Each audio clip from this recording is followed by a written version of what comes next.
Nag-bake nga pala ako ng lamb, kababayan. So, naglagay lang ako ng paprika.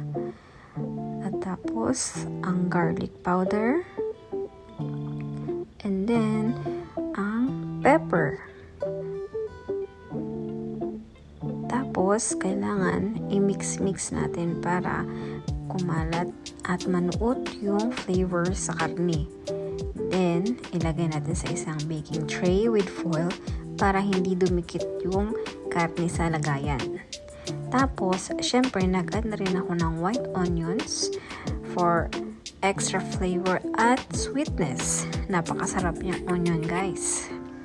Tapos, gumawa na rin ako ng potato. Naglagay ako ng asin, syempre, paminta, at kailangan i-mix din natin yan para kumalat yung lasa.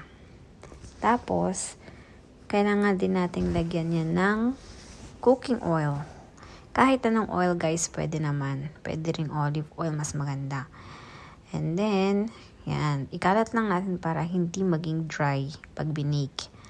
Tapos, i-bake natin siya in 400 degrees Fahrenheit in 40 minutes. Yan. Okay na, guys. Napakasarap nito. At malambot din yung karne. Perfect!